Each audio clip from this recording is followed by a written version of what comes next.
continue to work and grow and implement their program and are setting the foundation for what they want to get accomplished here over the next couple of seasons. I think one of the most intriguing teams this offseason is the Miami Dolphins. The Dolphins have the capital to do whatever they want. They're competing and building a culture. I believe in team.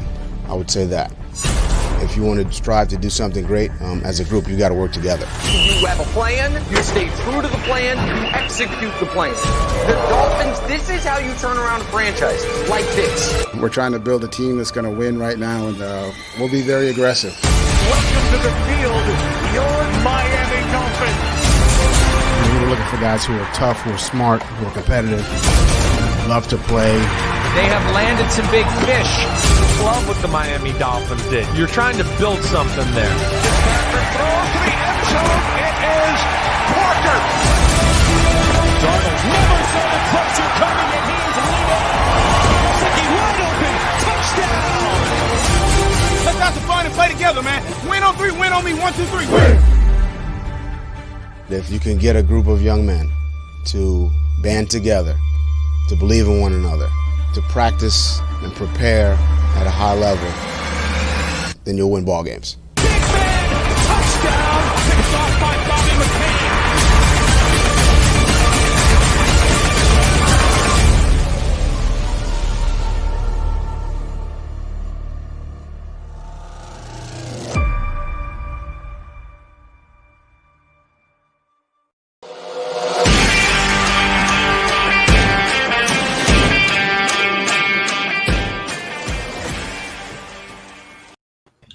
What's good, Fin Nation? What's good? It's your boy Reason. And instead of riding solo dolo, I'm back today with the number one mod, Rhino Sith. What's good, homie? What's up, boys? Bro, today was the first day of pads on, bro. So fully padded practice, man. And man, people, the hype is real right now, huh? It was good to see them all running around, getting ready for the season, putting in the effort. Yeah, man, and it was crazy because, because I guess we're in such a media blackout that everyone's looking for the smallest thing that they can take to the bank today. And, I mean, you really saw how starved people were just by, like, the overanalyzation and overexamination of guys with no defenders around them making throws. And I think that a part of that is because of the media blackout. I mean, you look at another team like the Green Bay Packers, for example, and the Tampa Bay Buccaneers, they basically have full media access, and we're basically following every rule set in place. Not, some teams are even live streaming their padded practices. Wow. Well, it's obvious that the reporters are vying for interest. They're looking for clicks.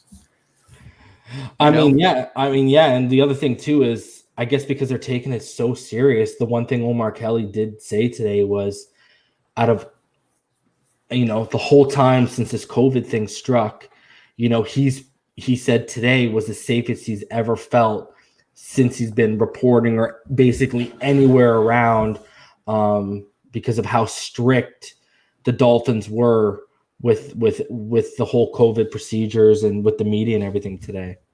So it's good to see. I wish someone would go over with that. I wish someone would go over with it. Go over their actual procedures. That'd be really cool. Did you watch Hard Knocks? But I mean specifically for the Dolphins, because I know they're probably doing more than everyone else. Yeah. Because I mean, you even go to what they were doing with the stadium, right? Like that stadium got that certificate, that health and safety certification, that basically was the first NFL stadium to get it, right? Like they're next level handling this whole COVID stuff. And if you guys want to come back, me and Rhino are just going to chop it up for a little bit. I'll drop the link in the comment section if y'all want to come backstage. You're all welcome to pile up. We're just going to, me and Rhino are just going to chop it up for a little bit here, bro. So one of the things that stand out to me today, bro, because, I watched all the player interviews with Jerome Baker, Ted Karras, and Kyle Van Noy. One of the things that really stood out to me today, I mean, not only what we're hearing on the field, but man, it seems to be a reality that Solomon Kinley is going to be taking over that right guard spot, and he's going to be battling with Dieter. Robert Hunt is said that he's going to be still getting reps there. And then it really looks the right tackle job is only between Jesse Davis and Robert Hunt. And to me, that's super I don't know, man. It kind of seems like they're giving our boy Saul McKinley every chance they can to win the right guard, but at the same token, they're giving that boy Robert Hunt every chance he can to win any job on the right side of the line, and that's what's crazy to me. I haven't really seen them. How do I say this?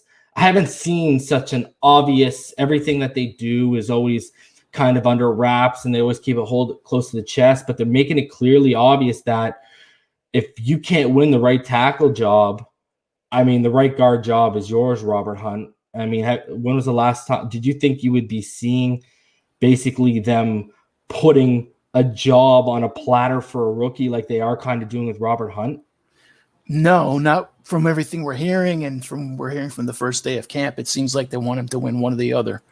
And whichever one plays the best at right guard, he'll get left guard. That's how it seems to me. Hold on a sec, Rhino. Let me just bring you back. Yep. It seems like they want Kinlaw. They want Kinlaw to do well too. EM. Hey, what's going on, gentlemen? It seems like they want. Say that again, Rhino. It seems like they want Kinley to do well too. Saul McKinley, yeah. I mean, but here's my thing. It basically seems that if Robert Hunt doesn't win the right tackle job, he's going to win the right guard job. So I want to see Kinley taking snaps at left guard as well, because I want him battling. I mean, this man played his whole collegiate career next to Andrew Thomas on the left side. Put him in a battle with Eric Flowers too. If you're going to cross-train Robert Hunt like that, I want to see that boy Solomon Kinley get some snaps at left guard. And I understand the investment, but why not? I would agree. I would have to agree with you. Because it really looks like the right side is only between Jesse Davis and Robert Hunt. Whoever loses that is automatically inserted into the right guard battle. I mean, in a big way, because that's Jesse Davis's natural position. And that's where, when I did my pre-draft evaluation on Robert Hunt, that's where, even when I was on the other platform, when we took Robert Hunt, if people go back and watch when I talk about him, the first thing I say is I had him, I had him scouted as a guard. I didn't have him scouted as a right tackle. And then look on the left side, it's really only between two guys. It's between Julian Davenport and Austin Jackson from what we're gaining today. So it seems like the interior, is a battle between many a men, and the outside spots, it's basically if you lose, you get kicked into that battle. Can y'all hear me okay? Yeah, I can hear you. Okay. I just think at the end of the day, how the Dolphins, how their staff prioritizes versatility, and I just think at the end of the day,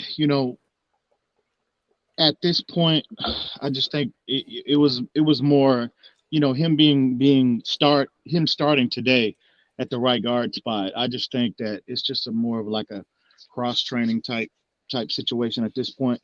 I think if we're 3 weeks down the road, a week or two before the season starts, and he's getting consistent reps with the ones at that spot, then I think we can pretty much, I think we'll get a bit. I think at that point we can start considering him. Well, we can start, having the mindset that the coaches are really trying to put him, and they really like him at that spot. But at this point, I just think it's more, more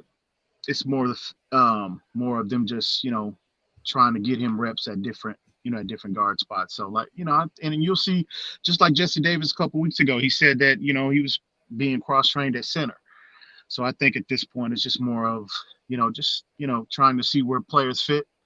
But again, like I said, if we're 3 weeks down, 3 weeks down the road, and he's getting consistent reps with the ones at that spot, then I think we can, start to, think that the coaches really like him at that spot. So, but at this point, no, I just think it's more of them just trying to get him cross-trained at different positions. Because it's one day. Yeah, it's one day. So players get hurt, players go down in the season, and then so. But it's good to hear. But definitely a positive is that you're hearing the veteran Ted Karras praising his kid's work ethic, and he's talking about how massive he is.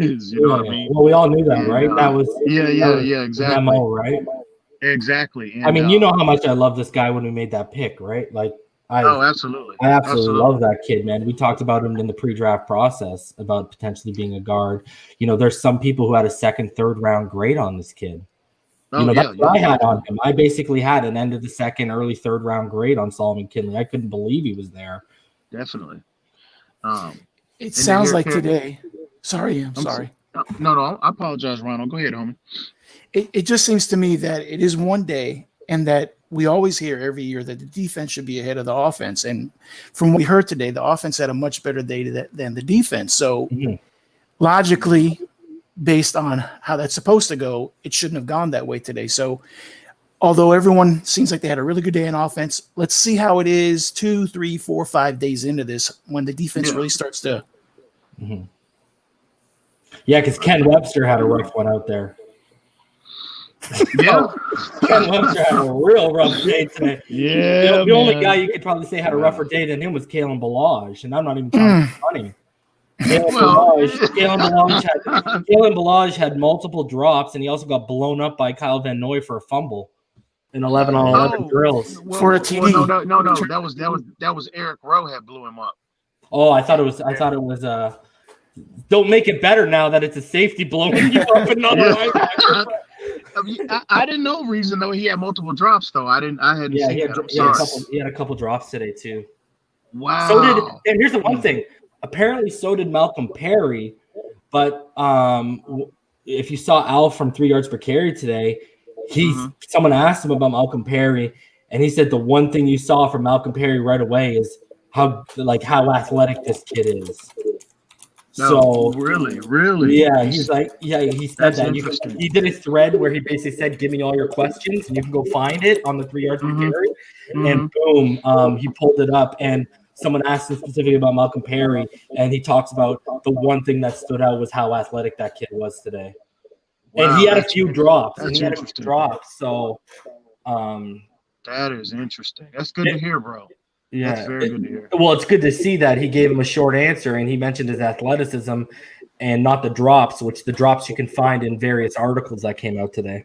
So he must have stood out. And I know another thing that wasn't sitting well with people today was Preston Williams returning kicks, bro. I know they also had Matt Cole and a few others taking reps, but I mean, people were losing their mind of what are you doing right now? Isn't that how he got hurt in the first place? That's how he got hurt. Yeah. That's how he got hurt, bro. I was like, man, what are you doing? Come on. Yeah, not good. He didn't do very well anyway back there last year. So, but again, he got hurt. Again, I don't know if you saw Ian, but Alf said he looked great, explosive, like there was no lingering concerns from his injury. But then I did see in an article that someone noticed that they noticed a limp. Oh, on Preston, really, bro? I'm sorry, on Preston, yeah. Wow. I apologize, man. I hadn't had a chance to catch up. On what went on today, but wow, man, they said they actually noticed a limp. Yeah, near the end, and from what I understand, the standout player today was by far and away Jakeem Grant. That to me, man, that is very encouraging to hear, bro. Man, if we can get Jakeem Grant to take take his game to another level. Oh man, he's that dynamic, explosive. Dude, people were praising his work ethic today. That was on his work ethic today, big time. But Jakeem, his work ethic has never been a problem. You know what I mean? And it's never been an issue with him. It's just staying healthy in his technique. Yeah. So if this kid, it sounds like this kid.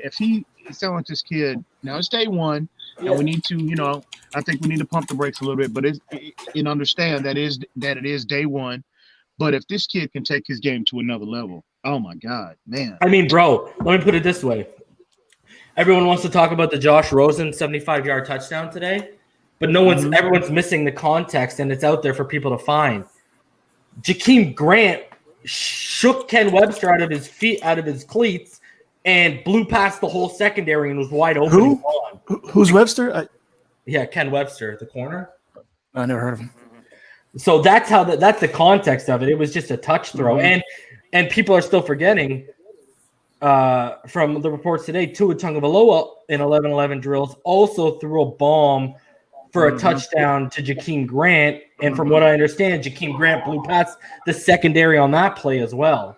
And in particular, it was Nick Needham. He got Nick Needham. He got Nick Needham. Yeah. But to the homie Nick Needham, and this applies to really pretty much 98% of the defensive backs in the entire NFL. Who can run with Jakeem Grant step for step? I mean, it's probably maybe you can count on 3 fingers. But you got to have the most fluid hips to flip them, and then you got to have like 4.3 speed, bro, on top of it. Exactly. And what cornerback has that kind of profile? Yeah. I mean, really.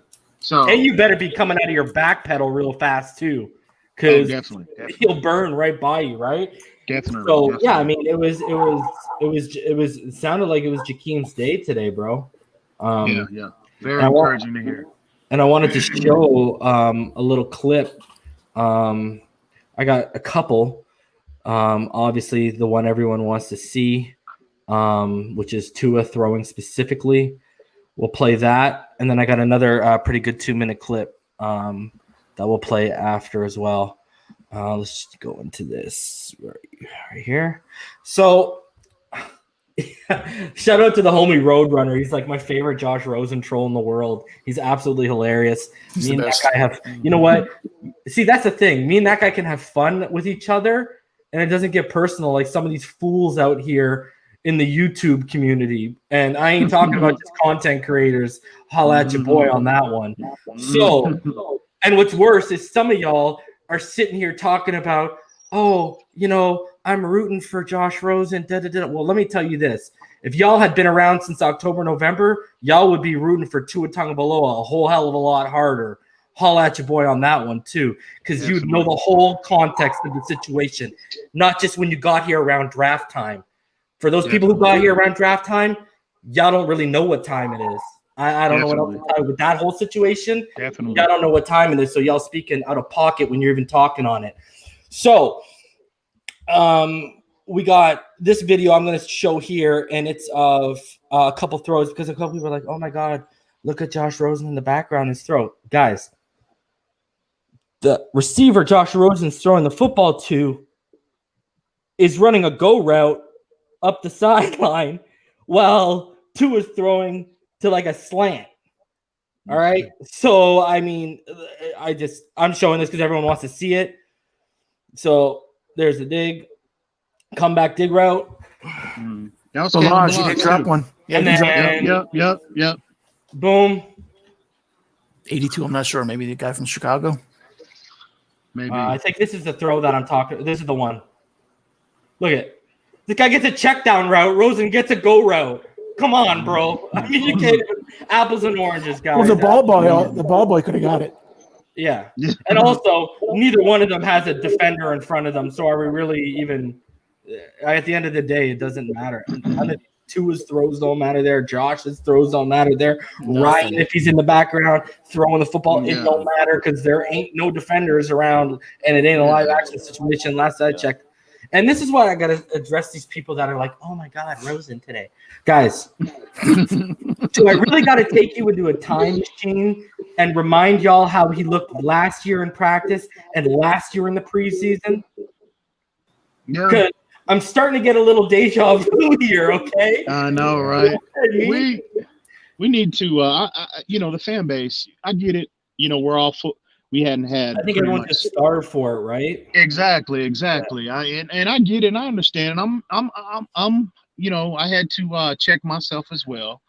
But we all just need to just kind of pump the brakes. Day one, okay, in pads, Just let this thing play out. Okay. Once the bullets, let's see what these quarterbacks look like once the bullets are actually flying. All You of know them. what I mean? Not just Josh. Tua, Ryan. Yeah, all of them. Live action. All of them. When it's actually something in front of them, right? All of them. So it's day one. We've seen. Well, again, I haven't seen. I'm not even home yet. So can I ask you what would be a bigger story? A bigger story would be Rosen came out today and threw horribly, or Rosen came out today and threw a good ball.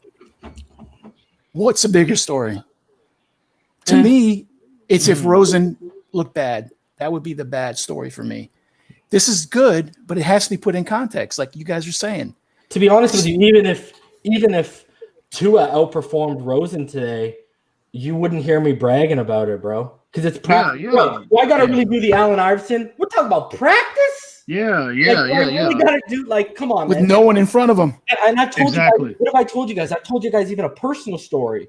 When I was back before I went to college, when I was in high school, when I was in grade 9, okay, when I was a second stringer behind, because how it works is we have junior and senior. We don't have varsity and junior varsity out here.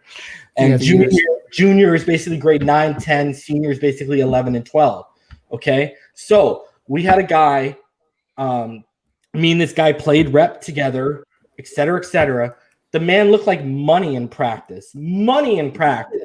Live action, holy hell! It was Jekyll and Hyde, man. Like it was like to the point where in practice, bro, I'm not even joking. Like everything crisp, on time, great anticipation, right there. Next thing you know, he was so bad in games, he's only throwing 3, 4, 5 times a game, and we're just a power run team out of a wishbone because you just can't trust him to drop back in live action. And then when he left and I took over, I was throwing about 15, 20 times a game. More so on the 15 side, but there were games where I threw 22, 23 times. But I was throwing, quite more than what he was. And he was taller than me. This kid was like 6'3". He was perfect build. Like, he looked like a quarterback when he walked out there too. But when the ball got snapped, it's like me when I was practicing my pickup lines in the mirror. Didn't quite work the same way. So that's why I'm not like, even if Tua was balling out today, you know what? I won't be starting to take things into context until we get into the final weeks and we see the depth chart start to fall in place. When the depth chart starts to fall in place, that's when you'll hear more of my opinion. Like, look at me. I'm the biggest guy who thinks Bilal should be off the team, and I covered him for 30 seconds? Because even I'm not sitting here saying, "Yo, cut the guy, get rid of the guy." It's day one, bro. Like, by these standards that everyone's holding these certain players to, that means like we should be cutting Nick Needham because he got burnt today. Exactly, I agree. It's day one. It's day one, folks. Day now, one. If Balaj is doing this in week 3, you're probably going to hear me say, "Yo, cut this guy." Well, you won't. Next week. You probably won't even have to say that because he'll probably be gone by then, bro. If he's doing this 2 weeks from now, he won't be on the team. I promise you. So it's a rough day. Yeah, it's day one. But I get everybody's excited. I'm excited as well. We saw a lot of encouraging. Well, again, I haven't seen. I got to play catch up once I get home. But from what I did see earlier, we saw a lot of encouraging news come out of today. So we'll see. So I'm gonna show a 2-minute clip. Then we're gonna go over 2 articles, which I guess will catch you up on everything a little bit, EM. And then we got Daniel backstage, and we'll bring him on. Okay. That's how I feel, EM. It was a positive day. Yeah, man. It was. I mean, there's football. Any day like that is when pads are on. That's absolutely. So I'll show this quickly. It's just there's no sound, guys, but it's just gonna give you. It's a nice medley of clips that were put together to show a little bit of what was going on today in practice, man. So Devontae out here for that all-pro. He says, "No more Pro Bowl for me. I'm done with the snubs. Go get me that." And one thing I did say, Alf said from 3 yards per carry, someone asked him who looked most physically impressive to you as opposed to they were last year? And he said Mike Gesicki. In terms of Mike, his build, physically, how he looked. Yeah. I think Flores touched on that as well earlier. I heard a little bit of his interview. Tua, QB1, baby, QB1. He talked about how good Mike Gesicki looks. Mr. Jackson. Austin Jackson. The two big dude. Look at the knee braces on this line, bro. They must make 75. Kinley. I don't know. I haven't looked up. I haven't looked up the numbers. Let me look. That was a big guy. It had to have been because of the size of him. It's either there's Karras. Dieter. Is that Karras or Dieter? Dieter 63. I'm sorry. Yeah, that's 67. That's Karras. Okay.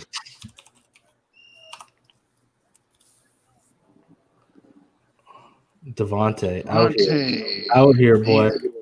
Kinley 66. Look at Godshaw. So was Davenport. It must have been Davenport, bro. 75. Davenport. Byron. Right there. Go get that. Yo, and apparently Devontae made a really good contested catch against Needham.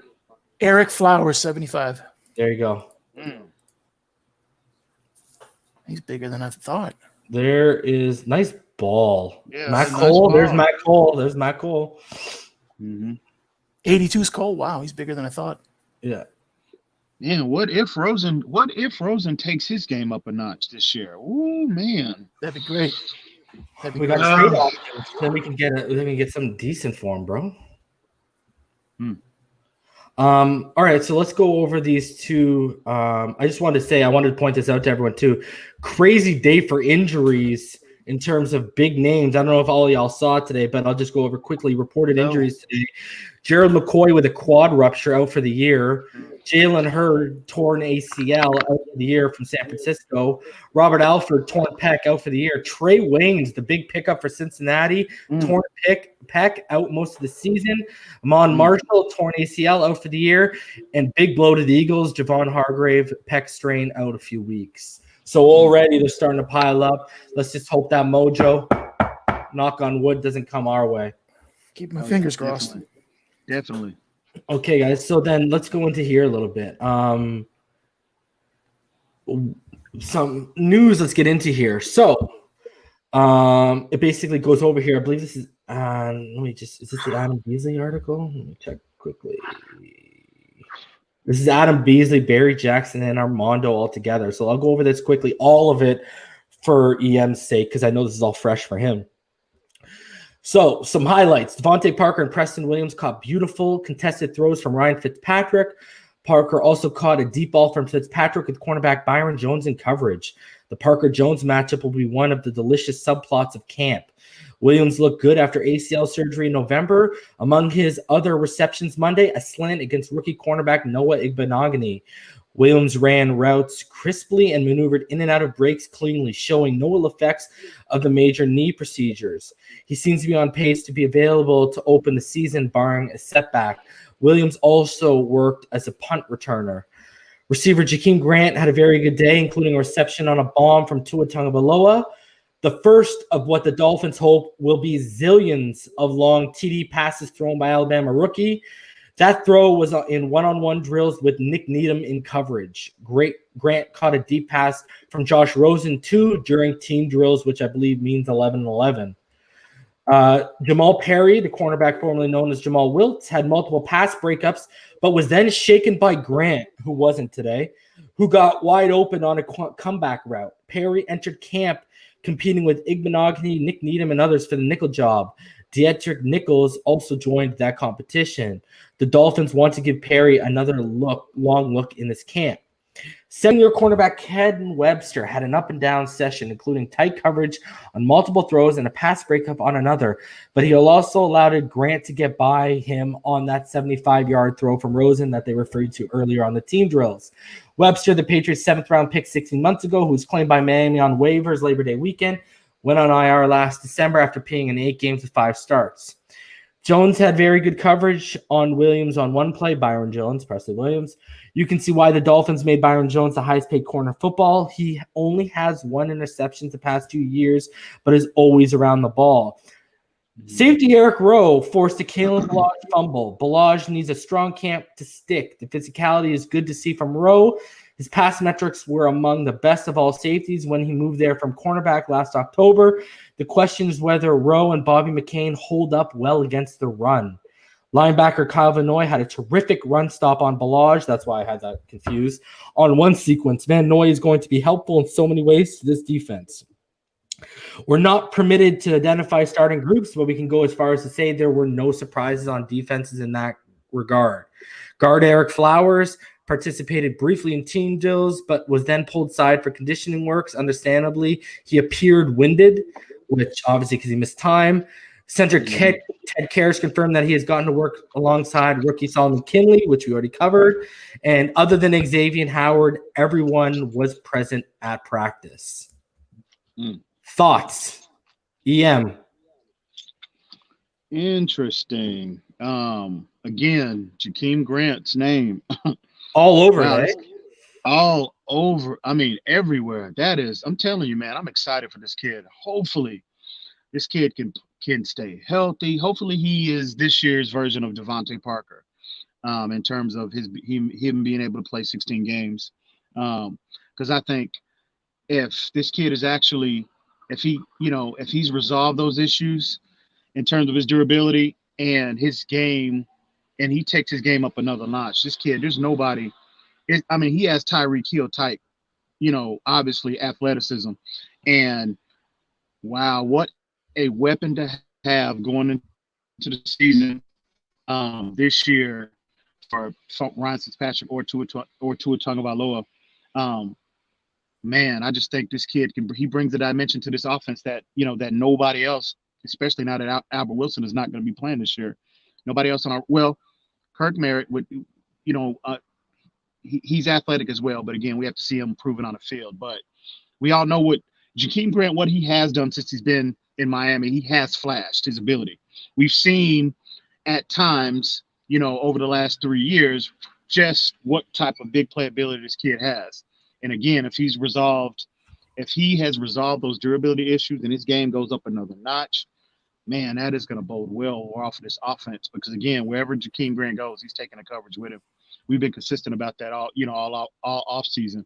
So, yeah, man, again, a lot of encouraging things in that article. Byron Jones, it's good to see Devontae.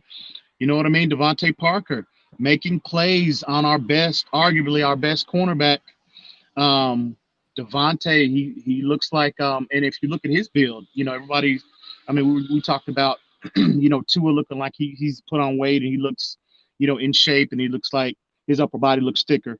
Devontae Parker looks like he's, he's been in the weight room this offseason. So again, another encouraging sign from him making plays against our number one guy. But absolutely, so much to be encouraged about. But again, it's day one.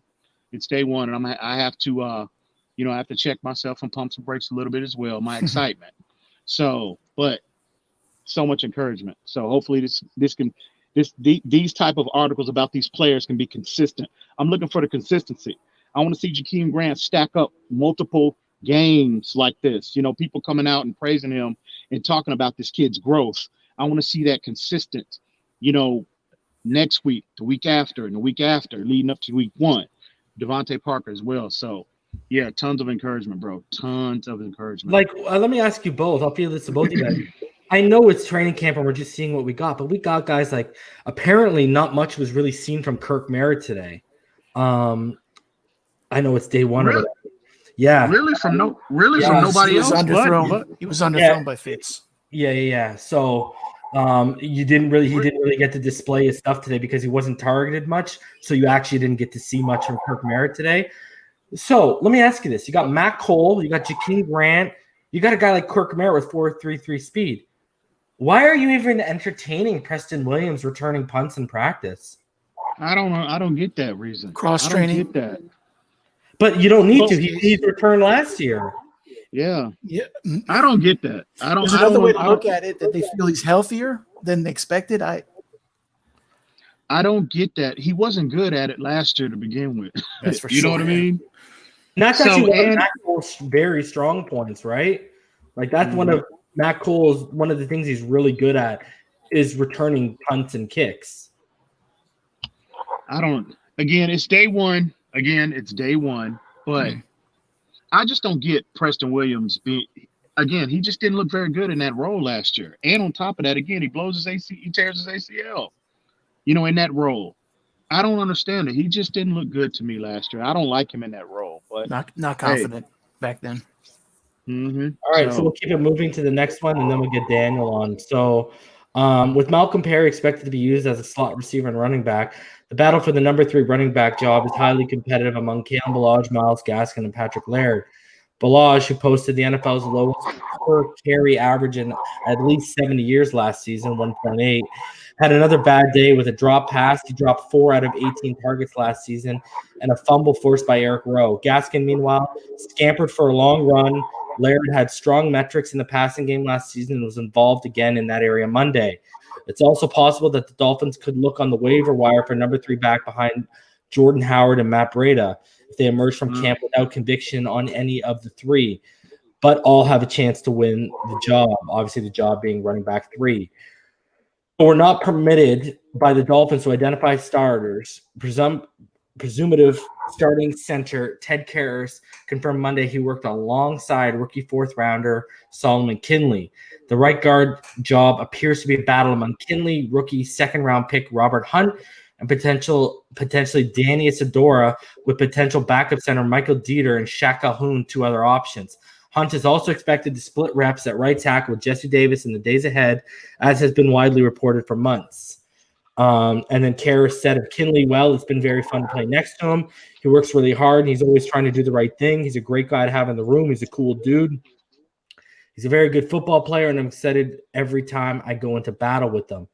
And even Ted Karras did point out at how big the offensive line was when they were all out there today.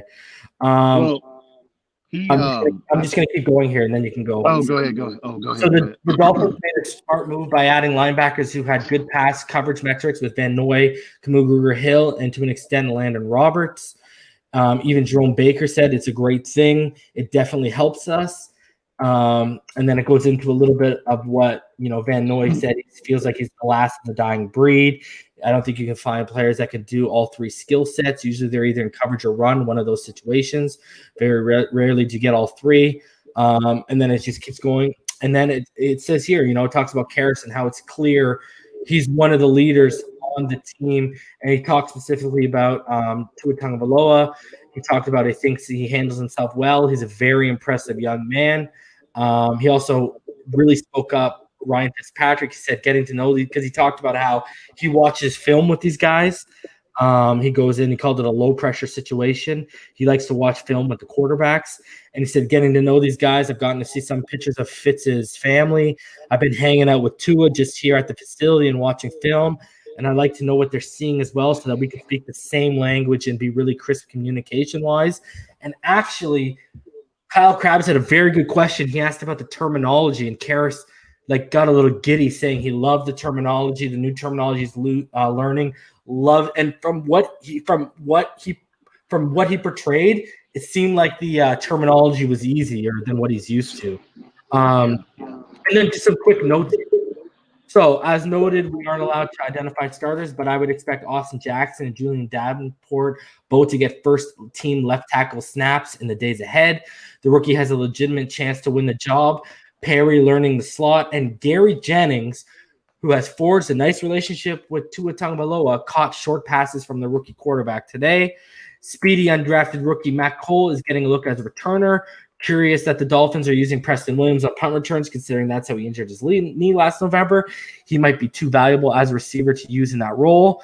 Van Noy on new defensive ends, Shaq Lawson and Emmanuel Ogba. Those 2 guys are big dudes, and I think they're going to get after the pass are pretty good this year. And the last word on Van Noy, on the new Dolphins policy prohibiting reporters from tweeting during practice, which the team says is being done so that reporters not permitted at the facility aren't at a disadvantages.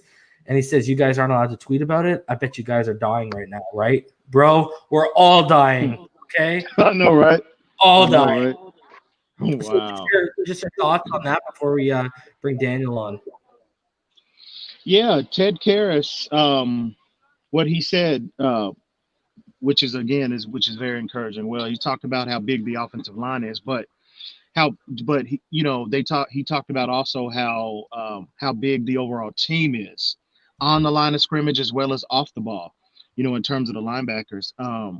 So yeah, it goes back to that philosophy, of Bill Parcells as a grandfather, and we all know who has come up under his, his football tree, if you will.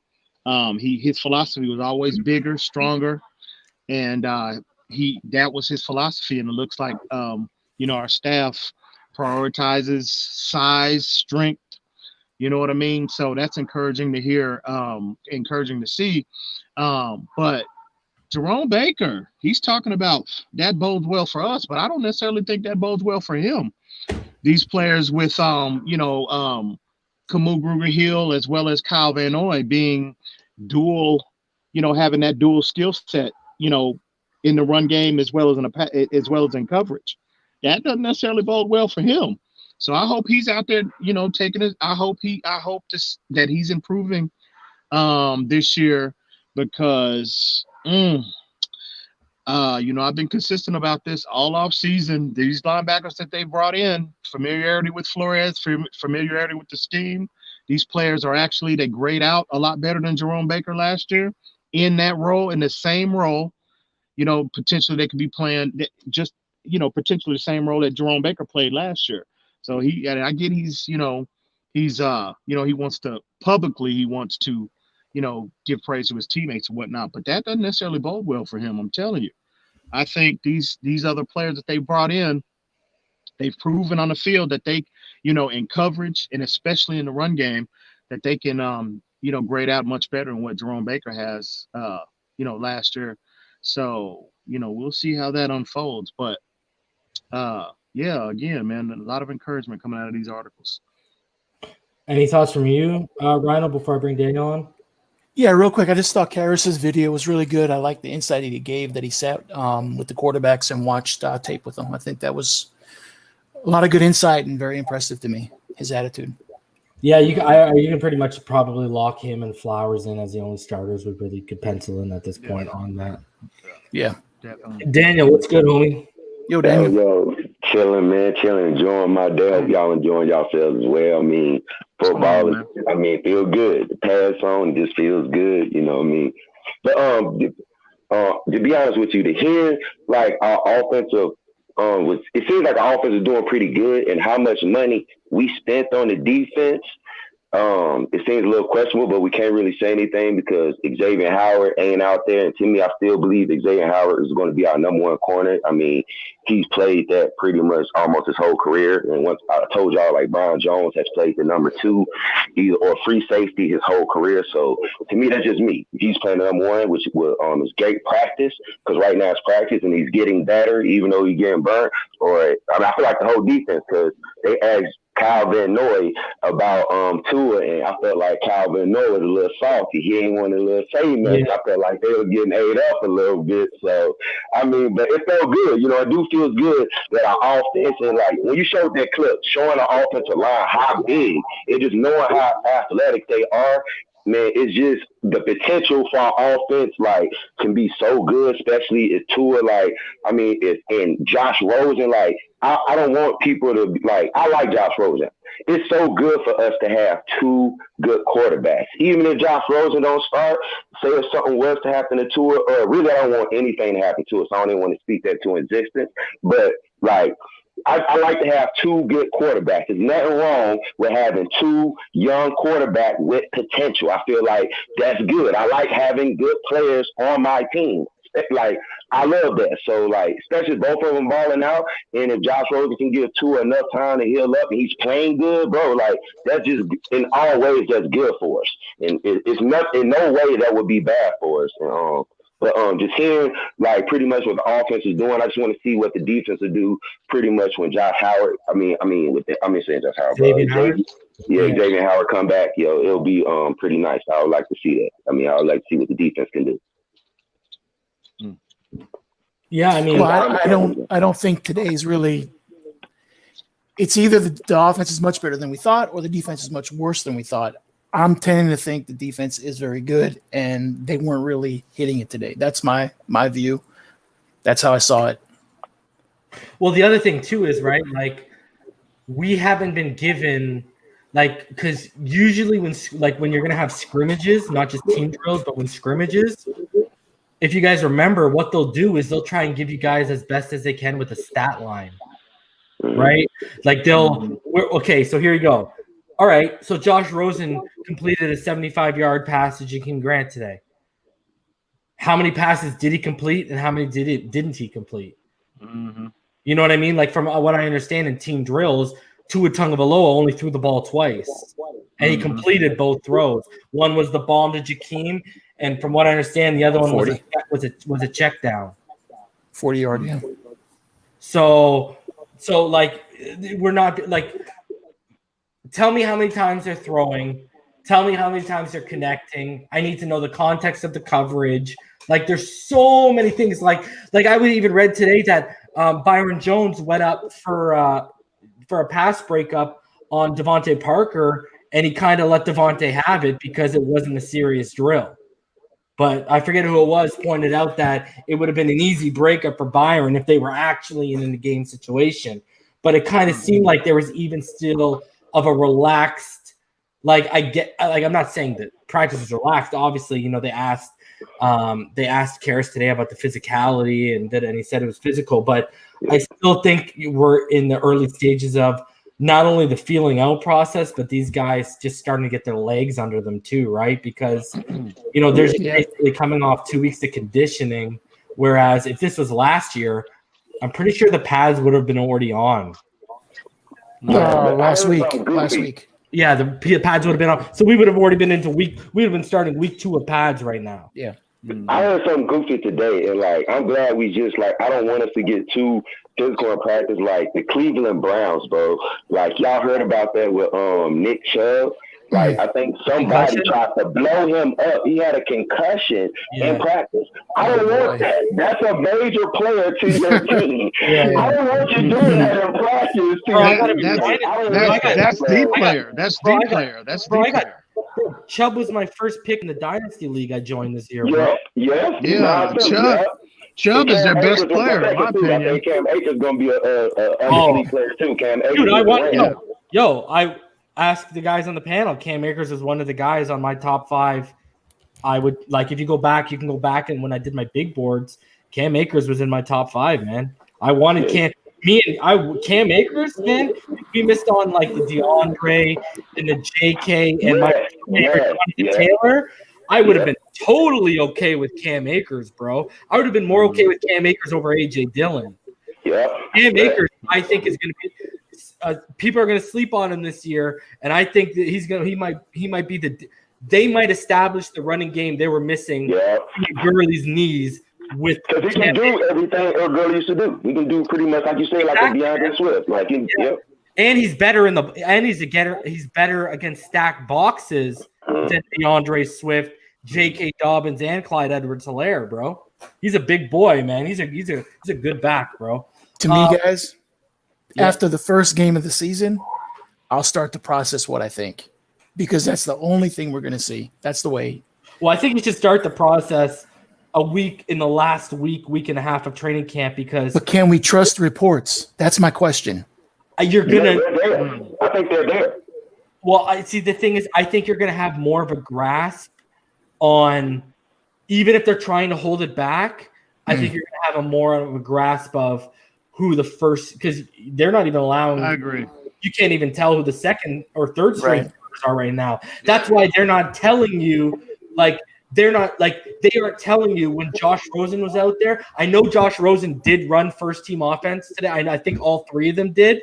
But they're not telling you what Fitzpatrick or what Tua or what Josh, they're not even telling you what team defense are going up.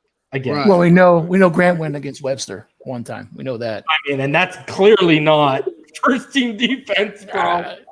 C team, I don't. Yeah.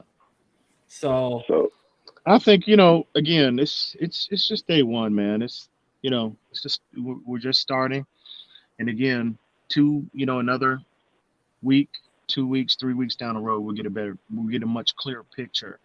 We won't have the entire picture, but we'll get a clear picture of who is, who are the favorable number ones on both sides of the football. So it's a good day. I'm excited. Yeah. Oh, absolutely. I can't wait to get home. I hope Jerome Baker, even though I know people, I want Jerome Baker to actually be good because he's so versatile. Like he said, if he actually get his pad level down, like he said in his interview, which he's been working on, his ability is he got so much ability for going side to going side to field, his speed. He's so fast. He can make so many plays. And with Calvin Noy able to give him that knowledge too, because they're both like Calvin Noy, he a dime breed, and having a young person like Jerome Baker there to learn, they almost got the same skill set. Just Jerome Baker is so freakishly athletic. His ability, if he's able to learn and grasp what Calvin Noy is teaching him, he can be so dangerous with us. Because our pass coverage and us able to blitz, our defensive line. Once our defensive line is able to gel, because they're going against maulers. Our front line is maulers. They're big, and I think they're athletic. We got a big athletic. My only problem with Jerome Baker is, we talk about how bad Kalen Ballage's vision is out of the backfield in terms of creating his own holes. Jerome Baker is like the linebacker version of that when it comes to shooting gaps. I don't think he's very good at can't diagnose. He's not good at diagnosing. His read and reaction needs to be better. That's where he really needs to take a leap in, I think. And one thing he did say was the absolute truth is, his pad level, that is clearly evident on tape. When you watch, when you actually watch the game and break down the game play by play, especially, that's evident. Jerome Baker, he struggles with pad, but that's just not indictment on him. A lot of players, that's a skill set you have to develop, just like any other skill set you have to have in the game of football. And, again, struggle with taking on blocks, struggle with shedding blocks, getting off, struggle with diagnosing, but again, in Jerome Baker, people think that, it's something, I have something personal against Jerome Baker. It's never personal. It's all film-based. And when people say that he's a freakish athlete, no, he's not a freakish athlete. A freak athlete is Kamau Gruber-Hill. That's freakish. Kirk Merritt. That's freakish. Jerome Baker is a good athlete. He's good. But again, his athleticism, and again, in a base 3-4 defense, speed is not the priority. It's size, it's girth, it's strength, it's the ability to take on and successfully get off blocks and diagnose. Especially outside linebackers in your. That's what your front. That's when you're in a 3-4. That your two middles are supposed to be really fast and able to do a lot because they're covering the middle of the field. You want your front to be girth dudes. That's why we got Deshaun Godshaw, Christian Wilson, hopefully Raekwon Davis, if not Raekwon Davis, who got Jason Strobridge to step up for us. So you want your three to be tough and big, and you got your outside linebackers like Jack Lawson, who's pretty big and girthy, and you got your boy Emmanuel Ogba, who's pretty size well. So those are pretty much the big guys in the 3-4. No, you want your linebackers to have you want your. Well, I'll say this: in a 3-4, you have skill sets that different coaches prioritize. Some coaches, like you look at the Arizona Cardinals, for example, or the previously with Wade Phillips as their defensive coordinator, the LA Rams. They prioritized, they had undersized, faster type inside guys on the interior. But you look at Flores where he made his bones in New England. New England has never, name me one, if you look at the interior players in their base 34, name me one speed guy they've ever had. Just his speed was his MO, and he was undersized.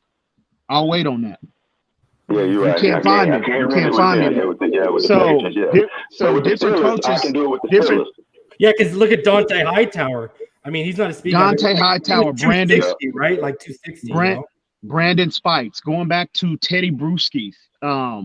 Mike Vrabels of the world. So why do you think it feels like Flo loves him so much? Why do you think that is the case? I mean, is that really can we say that? Well, that's the story. You want to know this is how I'll diagnose it. I think because if you look, he is the perfect outside will 4-3 linebacker. That is what he is. That's how he's built. That's a skill set. What I think they liked was his willingness to not only adapt, but he basically said, throw me the playbook as a Mike last year. Throw me it. I think they liked his willingness to learn, adapt, and try to be versatile, because we talk about it all the time. That's the one thing that this staff really covets on both sides of the ball is versatility. And Jerome Baker, you got a guy who's buying into the system. That's why they love him, because he's willing to buy in. The problem is, it's not about whether you're willing to buy in. It's will the skill set. Because you know what? If Raekwon McMillan could get his coverage game down, that would be the perfect Mike in this. I agree. Defense. He'd be Kyle Van Noy. He'd be Kyle Van Noy. And that would be your perfect Mike. Same body type, same weight. Hey, look at Micah Parsons. We talk about drafting Micah Parsons. Micah Parsons is a lot like a Kyle Van Noy when you watch his film. He is. And he's just a more athletic version. He's just a way more athletic version. But what is he good at? He read and recognition. You can move him all along. And he's great in the run game. He's good in coverage. He can shoot those gaps no problem when he has to. Like, he's a special. Like, I get Jerome Baker is athletic. I get that. No knock on him. And I love his willingness to buy in. I hope it works out for him. It's just I have a hard – it may take a couple years, but I have a hard time believing that a guy who's basically the prototype 4-3 will linebacker is going to, especially size, not just his game mentally and athletically, is all of a sudden going to – because, Sharif has brought this up about the whole Mike thing. And I really think he was also made a Mike last year because who else – look around the room. Who else did they have? Van Ginkel and people were hurt. And then when you saw Van Ginkel come back, they put Van Ginkel up the middle. And what did I always talk about Van Ginkel? Dude, EM, how much were they sending Van Ginkel up those gaps, bro? And the one thing Van Ginkel was doing, he was a playmaker. And that's rare to find in a linebacker. Is a playmaker. And as well, and I keep I think people are sleeping on the idea of Vince Beagle transitioning to more off the ball. They like him a lot. They like him a lot. They like him a lot. Again, look at the profiles of the players. Okay, look at the body types. That's all. I've been saying that since day one. When you're in the offseason, what did I say? Start with athletic profiles. You predicted. I don't think people realize, guys. I don't know how long all of you have been around, but based off athletic profiles, schematics, I'm telling y'all, EM Dolphin fan literally predicted Kyle Van Noy and Byron Jones off athletic profiles and scheme fits. Like he called these guys back in January, people. Like and it was that simple.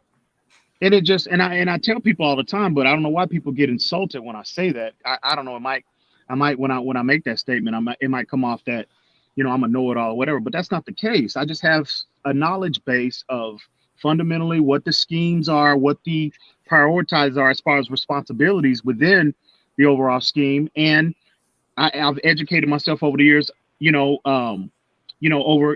with athletic profiles of players, you know what I mean? And I was just telling people, look, start there first. Now there might be, and I said I could be off base, but start with the profile of players in free agency, as well as first educate yourself on the scheme and the responsibilities, et cetera, but then educate yourself on the players' profiles, and it just matches up. It's not where Brian Flores made his bones in New England. It is not. It generally when coaches when they're in a organization, they're coaching under certain coaches, and especially if they've had a high level of success, they generally whenever these coordinators, offensively or defensively, they break off and get their to get hired as a head coach. they generally don't deviate from what the schemes and philosophies of the coaches that they coached, that they had success under. Yeah, because it works. So it's not, exactly, it works. He knows exactly it works. He knows exactly what works and what doesn't.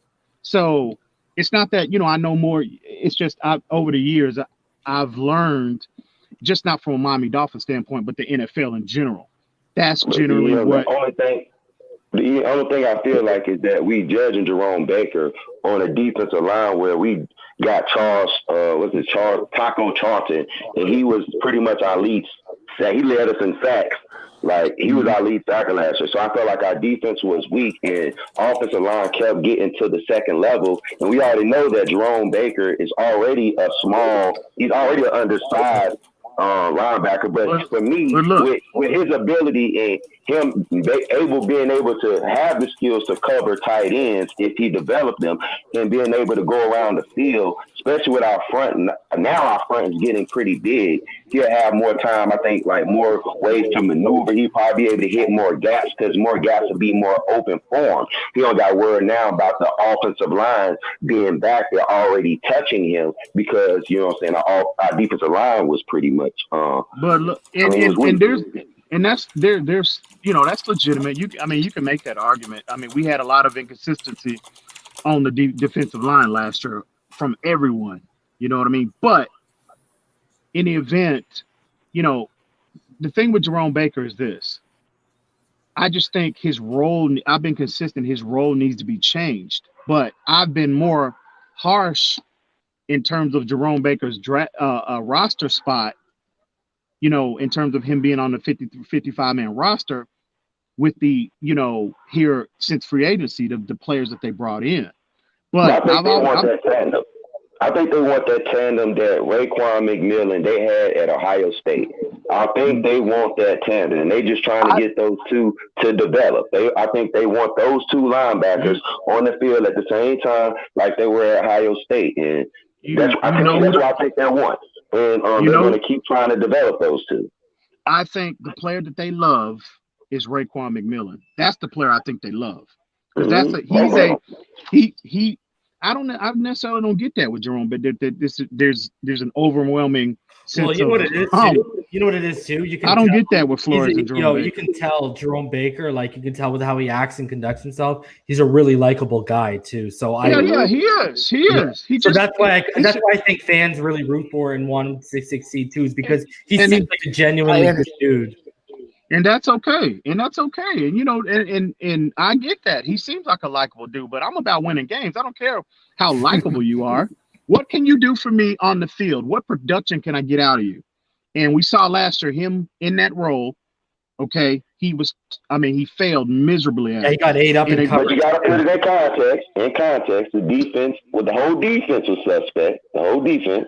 Yeah, he also here's the thing, Daniel, and I can bring up the analytics because we've done it on the show before. For a guy whose MO is also supposed to be coverage, he got absolutely chewed up in coverage. Destroyed.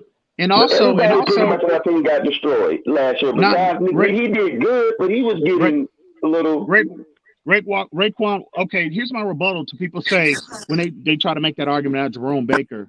The defense as a whole was horrible, which, you can make a legitimate argument. But why was Raekwon McMillan in that role? Why was he so much more successful when he was on the field? I mean, he was a top 10. He was a top 10 rated linebacker in that role last year. Once again, I think he's made for that role. I think they want Raekwon McMillan to be actually the Mike. Exactly. He don't have that what Jerome Baker has. But I do think they want both of them on the field at the same time. I think they want that same tandem that they had at Ohio State when both of them played on the field. You want to hit me with something? Hold on, I want to say this. EM. I just want to put this in perspective. And I don't know how you look at PFF or whatever. I just want to put this in perspective. Jerome Baker, okay, there were 91 linebackers that qualified last year for grading for PFF, okay?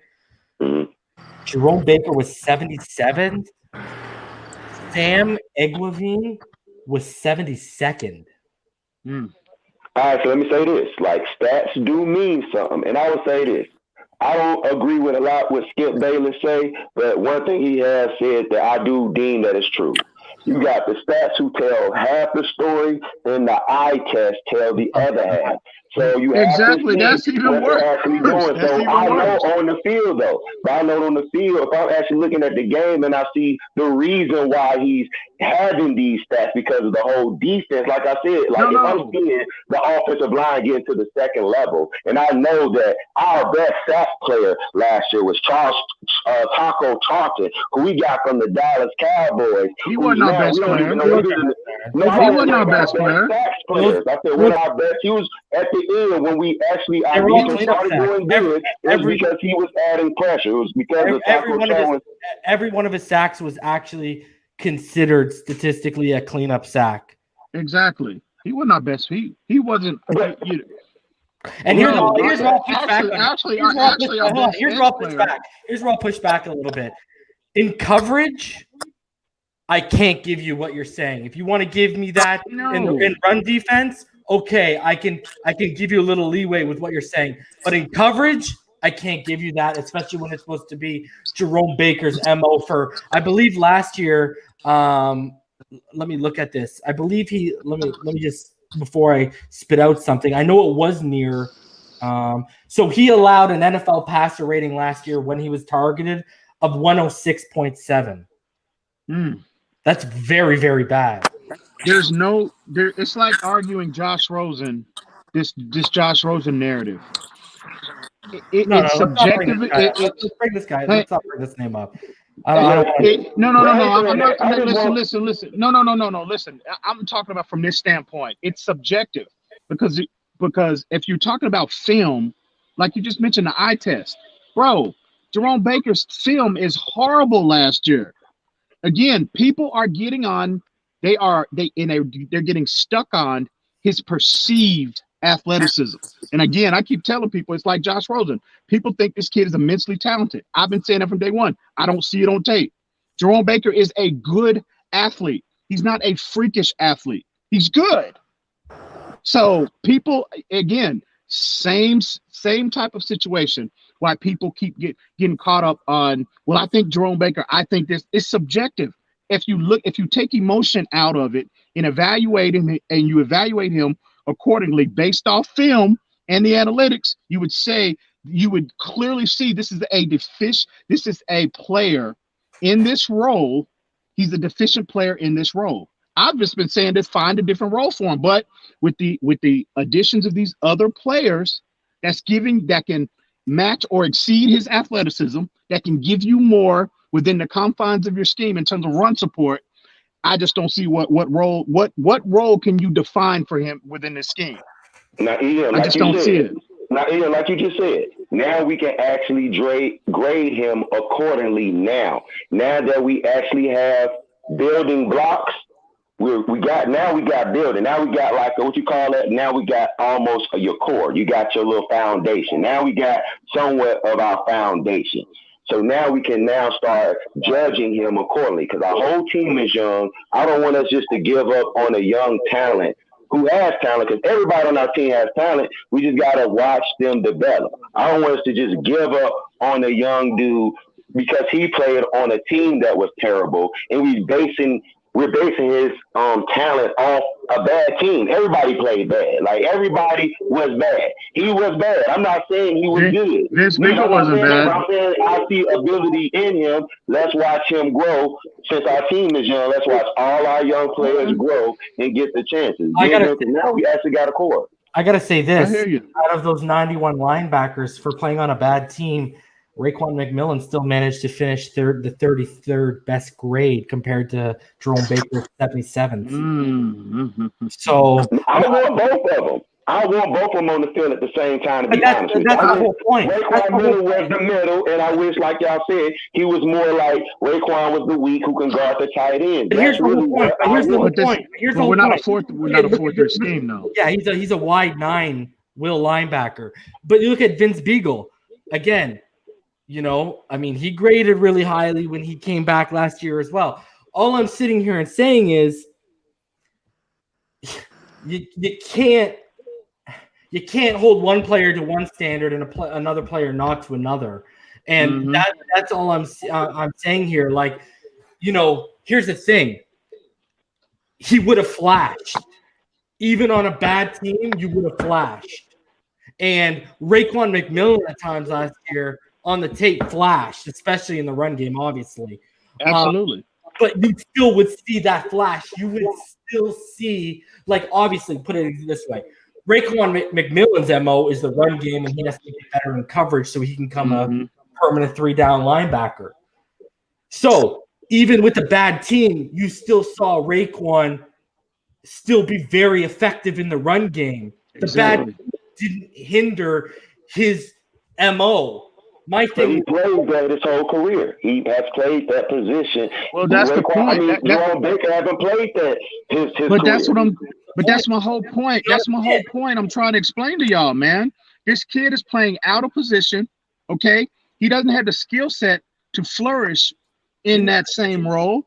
This is what my whole point about Jerome Baker is. That's what I keep telling y'all.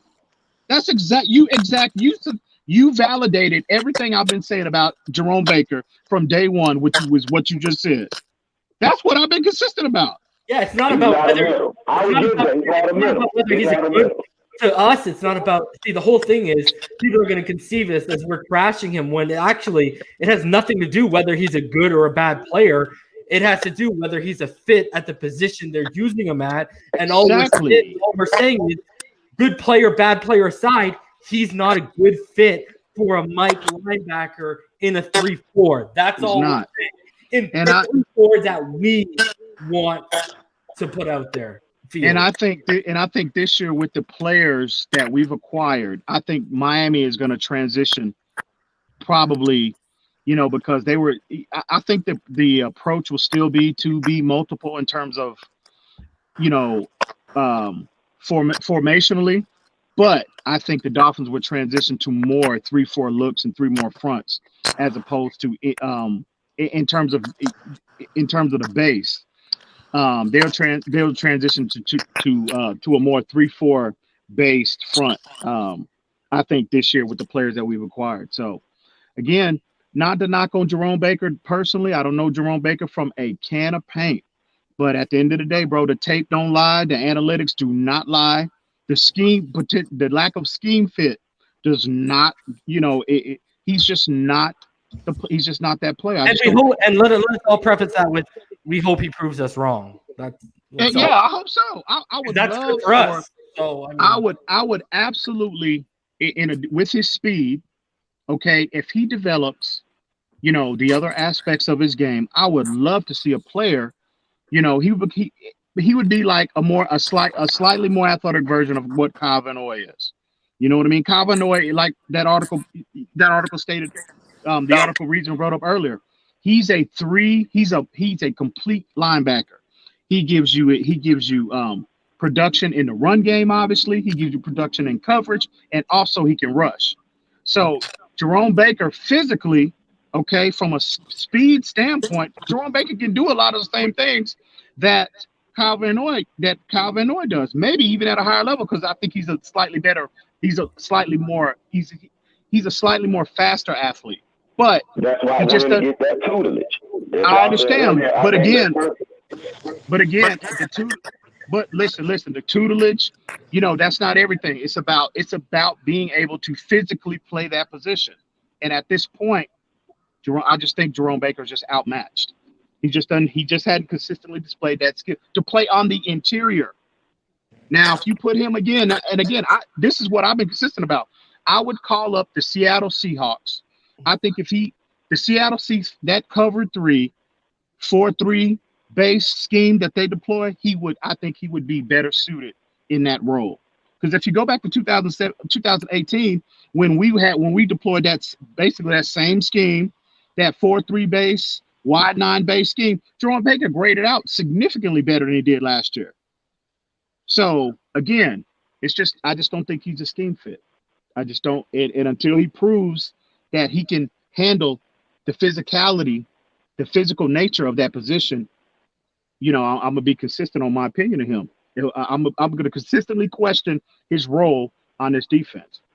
Now, I think he got the physicality. I just think now he just have to be able to now get the knowledge because I mean he played with in Ohio State. I mean you already know Michigan they all running the ball. Michigan State you playing against good offensive line. That's pretty much a running conference. So it's physical right That's there. college. So, It's we all know it's a totally I know different that's ball true. game. That's college, but I'm just We saying talk about the you NFL and part college. of your environment. You part of your environment. He was part of that environment. Now he's coming. That's why we drafted. That's why we got drafted linebackers with familiarity with each other, and I think they still want that with each other. That's why I think they drafted Raekwon Millen and Jerome Baker, and they got those two. They put those two on the field together a good bit of time. So I think they want that combination to work together, and I hope it pans out.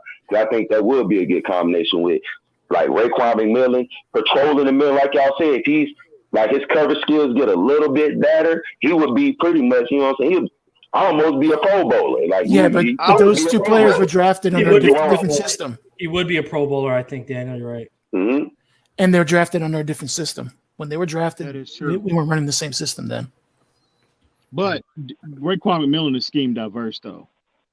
You know, not Jerome Baker's not. But I think ideally our two, me personally, going into the season, what I would, from a run defense standpoint, who my two guys that I would start, you know, if you're going to play, say, a starter label on players, it would be Van Noy and Raekwon McMillan on the interior.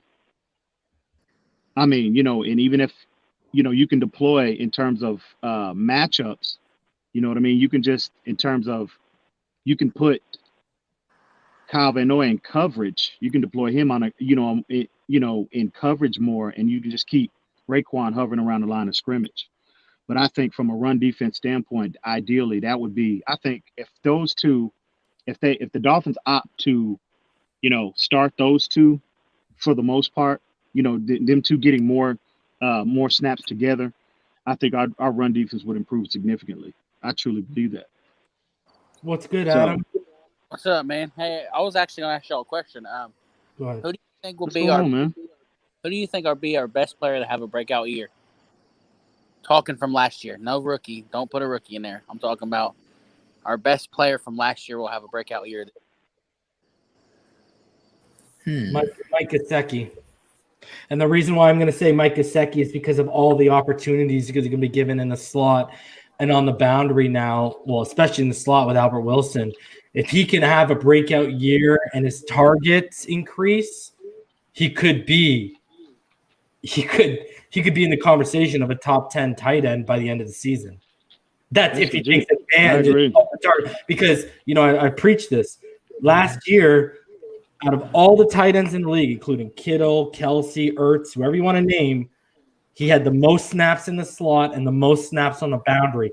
And you know, with Albert Wilson going down, the snaps are going to increase. So if we sit back and we say, wow, Gesicki had a breakout year, you could very well be talking about a 90, you know, an 80 to a 90 reception season with 100. Because if you go back to Buffalo, when Chan Gailey was there, I'm trying to remember the name. EM, you might remember it. He had 91 receptions when Chan Gailey was in Buffalo. Who the hell was the tight end? 91 in Buffalo? 91. He had 91 targets, I believe. Their tight end when Chan Gailey was back there in Buffalo in his last year. He was targeted 91 times. And if you look at Tony Gonzalez, one of Tony Gonzalez's best season was in Kansas City when he was under Chan Gailey. He had almost 100. I think he had a little over 100 targets.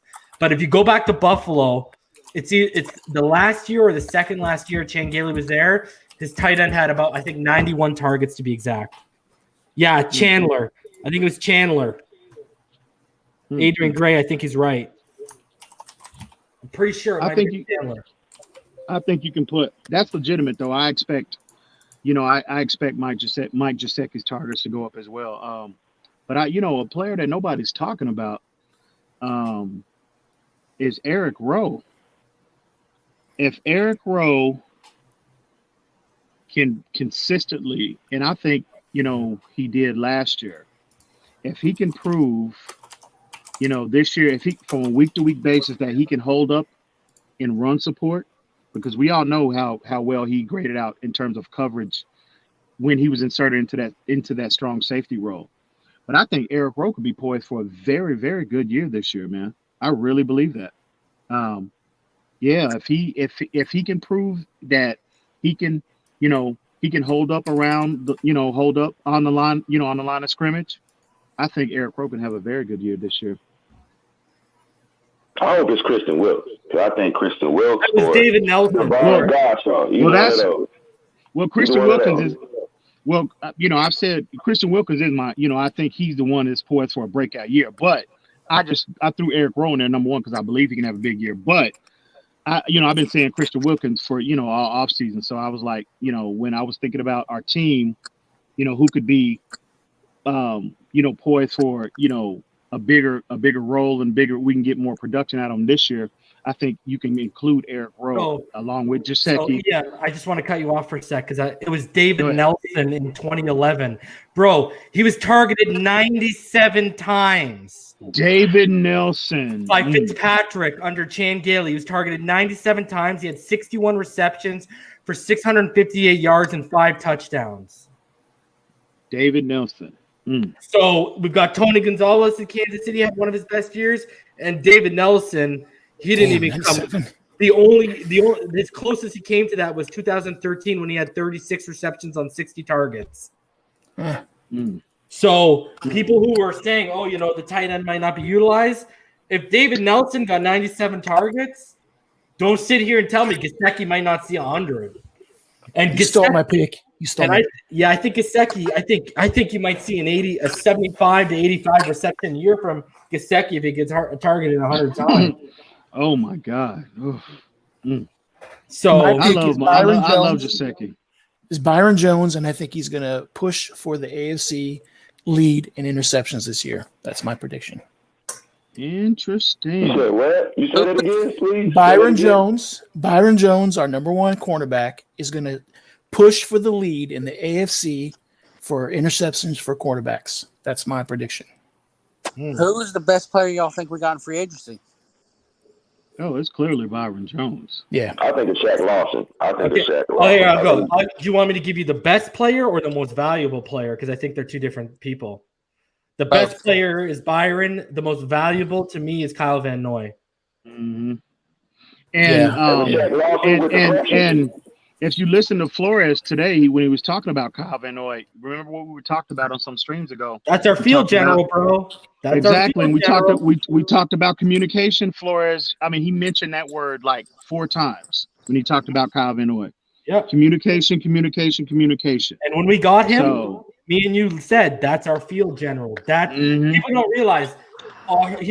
Usually with your Ray Lewis, when you look at all these elite linebackers, usually that is your captain and that is your quarterback of your defense. And when we got Van Noy, I fully expected Van Noy to be the quarterback of our defense. And not only is he valuable for that, but kind of what Daniel alluded to early, I think they want him to rub off on Jerome Baker, Gruger Hill, Vince Beagle, Van Ginkel. I think they really want this guy because Beagle, from what we understand before training camp, he was going to be getting a look in the middle, right? So where last year he was coming off the outside a lot more. So, and that's why I think Shaq Lawson got that breakout potential with how big our front is. If Devon Godshaw play to his expectation and Christian Wilkins step up, and if Raekwon Davis actually is what he was at Alabama and play at a different level, that Shaq Lawson and Emmanuel Ogbah can have. I think Ogbah is out of the two of them. I've been on record as saying if anyone's going to hit double-digit sacks on this team, I think it's going to be Emmanuel Ogbah, and I think that's one of the reasons why him and his representation. Yeah, we've talked about, me and EM have highlighted this.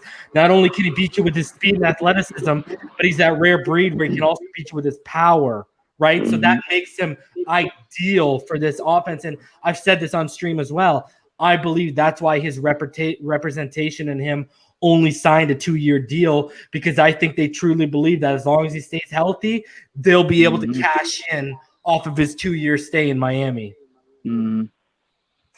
Yeah, Shaq Lawson, I'm not, I think Shaq Lawson is a very good player, and I could see the intrigue from our staff in terms of when they in free agency when they were identifying players that could be fits very good fits for this defense. But Shaq Lawson's value is going to come, I think, in run support more than anything else. I think he does offer a level of ability to rush the passer, but I don't see dynamic.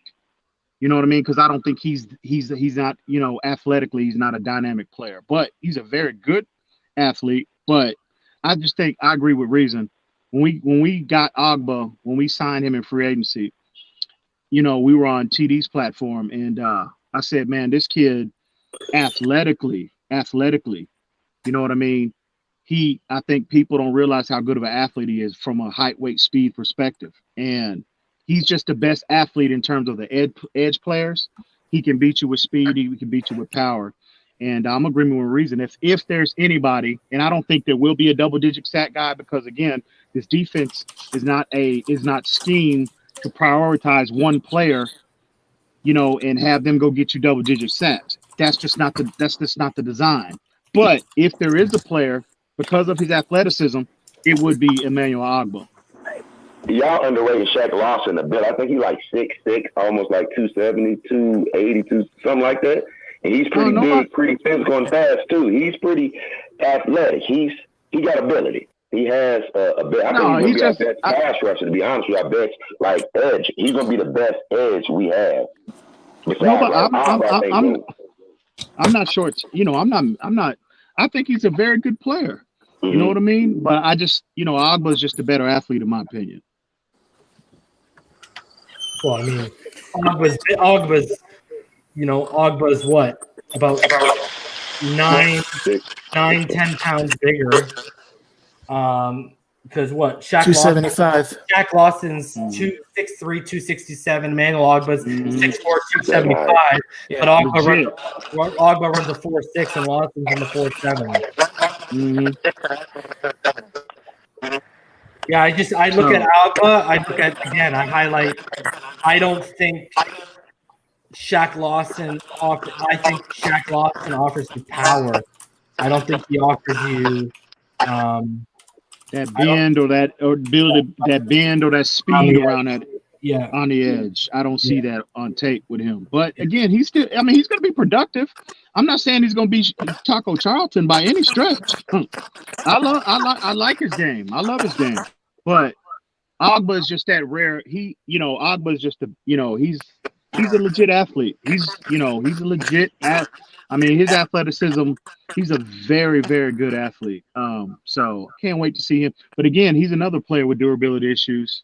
Hopefully he can remedy those this year as well. And we can get at least 13 games out of him. You know what I mean? So, but we'll see.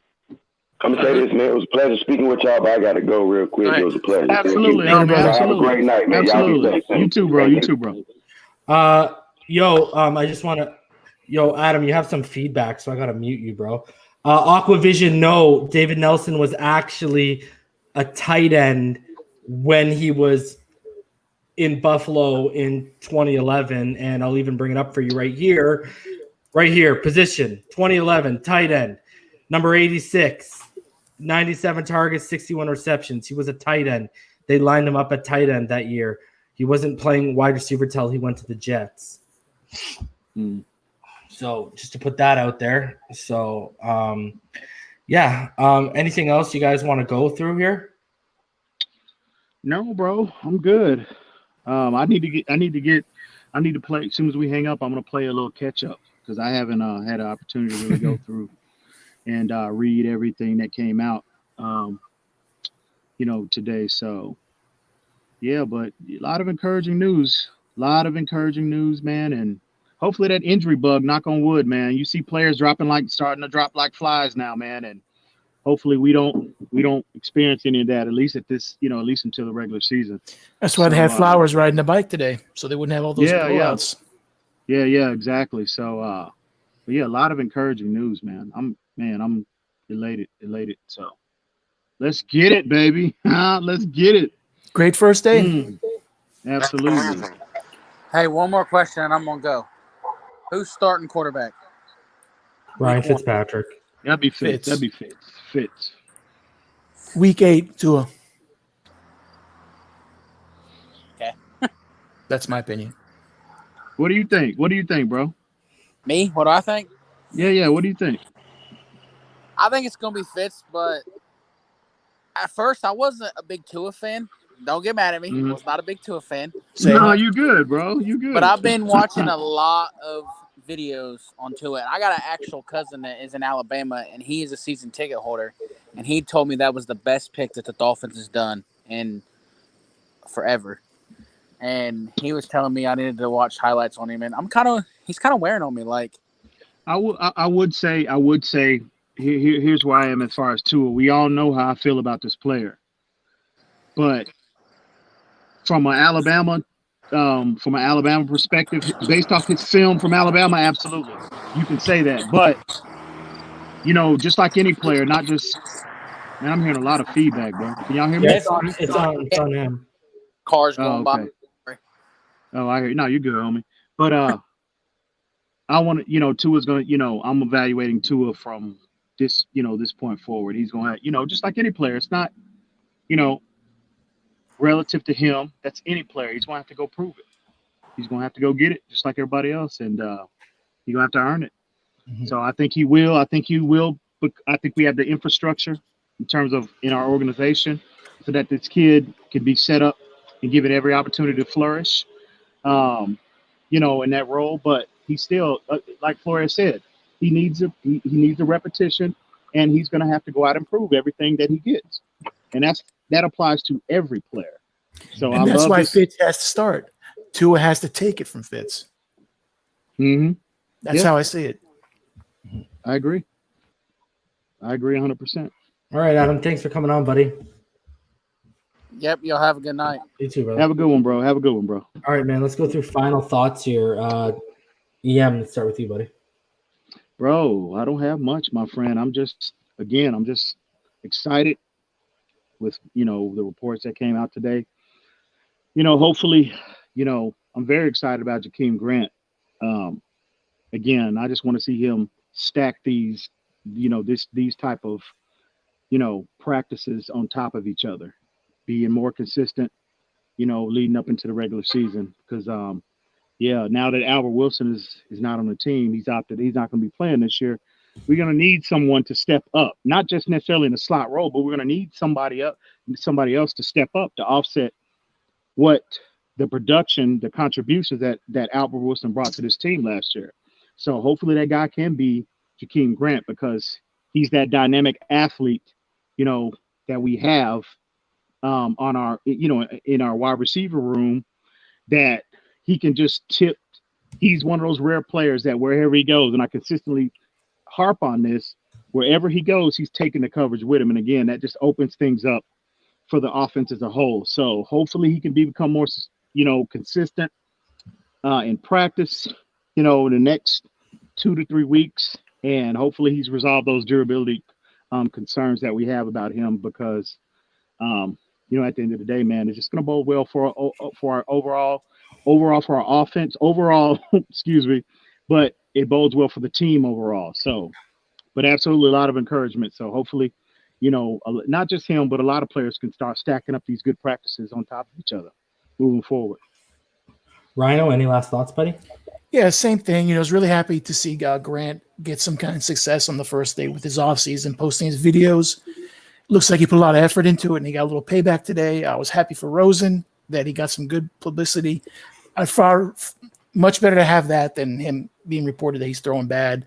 And I was really happy that Flowers was put on the side. I know it seems like a small thing to ride a bike, but the Dolphins avoided that whole list that you showed of injuries. And I think that's probably a really, really big story for us today. Agreed. It's nice to have no names on that list.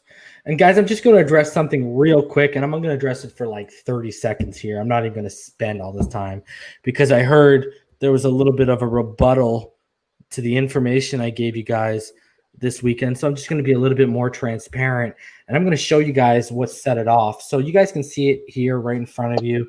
This is the original message. Y'all can read it for yourself. It's right in front of you. This is what I hit this man up with. We talked about how uploaded the whole video on his YouTube, didn't create a YouTube where I didn't credit him. It's supposed to be credit, not create, et cetera, et cetera. Just giving you a heads up in case you didn't know. I put it all out there, and I'm going to show y'all his response, and I want y'all just to judge for yourself. Does this sound like a man who gave permission? Does this sound like a man who got credited? In his response where he says, yeah, I noticed that, man. Shaking my head. Thanks for the heads up. And same here, bro. Your podcast is nice. And he said, thanks for sharing my stuff and crediting it. I really appreciated it. So, he thanked me for sharing it and crediting it. And I mean, his response right there tells you that if you go back and read the original message, when I let him know was up, he already said that he noticed all of what I had said. So guys, don't let people who see me put them on blast and then just try to backpedal a little bit to save a little bit of face. Y'all weren't hearing about a collab before these messages came out. Remember that. And why were you hearing about a collab? Because someone realized that they had done something wrong, whether they intended to or not. They hadn't handled the situation properly. So that's all I'm going to say about that whole thing. Y'all can judge it for yourself. We're all grown people here. I don't hide anything. I got no reason to hide anything. I'll never hide anything from any of y'all ever, ever, ever. Y'all just got to be smart enough to see through the bull. You know what? That's all you got to do. Just, you know what I'm saying? Read between the lines. That's all y'all got to do. And I know some of you already did. And shout out to the homie Infinite Trauma to going to war for me specifically in this channel. Respect, homie. I appreciate you. Always respect. Always respect. Don't let the naive and mindless shake you, brother. You're a strong one. You know what the deal is. You're not stupid. So I appreciate you for holding us down. And I do want to shout out every single one of our Patreons. And I really could have done this dirty, guys. I got a meme lined up that is absolute bullet in the barrel, but I ain't going to drop it. And a few of you have already seen it and know exactly what I'm talking about, but I won't drop it. I'll be nice today because I'm in a good mood. It's the first day of training camp. But I do want to shout out our Patreons because they're absolutely amazing. They do nothing but continuously support this channel when really they don't have to. And I just want to shout out all of y'all like I do every show because this is what y'all deserve. And guys, hit me up with topic ideas, man. Only KA all day has really hit me up. KA, I pulled another Jalen Hurts for you, homie. So the Jalen Hurts pile for you is stacking. So obviously Infinite Trauma and Rhino Sith, the homie Rhino who's on stream right now, they were our inaugural Patreons. So got to show love to them. They are basically the originators of the Mod Squad. So shout out to the Mod Squad. Fake Spike 94, Joe B, the homie Joe B, KA all day, Ramon Casillas, Seth, the homie Mr. 2 Bits. I see you, homie. I know I don't see you enough in the comments, but you're always showing love on Instagram, always showing love in social media. Much love, homie. And of course, Shake Money, the homie. We appreciate all of you and every single one of you who just hit the like button. Go hit the like button right now. That's all. We don't need you to donate. Hit the like button. You know what I'm saying? Hit the like button. That's enough. You know what I mean? Absolutely. We appreciate each and every one of you that takes time out of your night to come out here and listen to us. And we appreciate all of you that take time out of your schedule to come on and share your thoughts, whether we all agree with them or not. I like how Daniel, shout out to Daniel, man. I love how Daniel's out here and he's got different opinions. Fire. He's on the fence of things, and we always keep it civilized, calm, cool, and collected. I love you, homie. I appreciate you, Daniel. Come back whenever you want. Obviously, I love seeing that. Shout out to Adam Cook for finally with some input because I know he tried to come out on the weekend and he was being laggy and stuff. But that's what we want, guys. This is a round table. We all got to sit at the table. This ain't no panel. Absolutely. Everybody's welcome. We all got everybody's welcome. And we all eat at the same table. And that's going to be especially true when next year the circumstances get normal and me and EM are down there for not only training camp, but for some regular season games. You best believe we all going to be getting together, having some wings, having some soda pops. You know what I'm saying? Public subs. Public subs. Yeah, because they're fired. Someone I was down there in Orlando, they're fired. Don't forget about the Coronas. Don't forget about the That's Coronas. That's the Soda Pops, bro. What do you think I mean? Yeah, absolutely. So, yeah, man. So, guys, you know, we love all of y'all. We can't wait to kick it with all y'all when all this stuff settles down. It was going to happen. Man, we're going to be kicking it with you guys in October, man. So, but it's going to be better because next year we'll have our feet wet with training camp. So by the time the regular season rolls around, we'll be used to it. And yo, we're going to be heavy next year, guys. We're going to be rolling heavy, already setting it up, the clicks in motion. And tomorrow night, guys, I want to just plug this. Tomorrow night's going to be the inaugural episode of Gridiron Brawl featuring me, Niner Wire Sam, and Pat Traina. And we're going to be basically we're going to be over there on the Brawl Network. And go follow and subscribe to the Brawl Network, man. I hopped on that train at the right time because we got stuff in the works with DraftKings in terms of sponsorship. We got some big sponsors on the verge right now.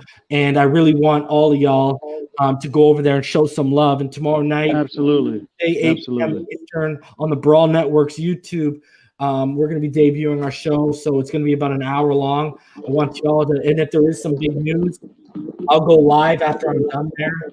I'll come live on here if something big happens and we'll talk about it. But yeah, man, other than that, y'all already know what it is. It spins up all day every day. And guys, this is only day one of training camp. It's only just begun. So stay excited, stay hype, and don't start passing judgments. Don't start digging in on these positional battles till week 3, week 4, guys. You know, a week and a half before the season starts. You know what I mean? That's when you can really starting to dig in because a lot of the pieces should start falling into place that we can piece together ourselves. So, guys, I appreciate each and every one of you. It ain't nothing but love. I hope all of y'all are managing to stay happy, healthy, and safe. Donation reason. Crazy. Oh, we got a donation. Snap diggity boo. Thank you. I'm not even looking. Quentin Riddle, shout out to you for the $4.99 for chat donation. Shout out to you, homie. I love you, Quint. You need to come on the show, homie, a little bit more. Guys, smash that like button. Subscribe if you haven't. We lost a subscriber during the stream, and I already know who that is. We'll talk about that once we go backstage. If you'd like to donate to the channel, paypal.me/Phinside, optional. And if you want to become a Patreon, there's different levels, 5, 10, 15, 20. Patreon.com/Phinside the NFL. Y'all can go through and see all the different things we offer and start taking advantage for those of you guys who are at those different levels. But until next time, guys, as always, it's Fins Up all day, every day. And we'll catch you all. Be safe, everybody.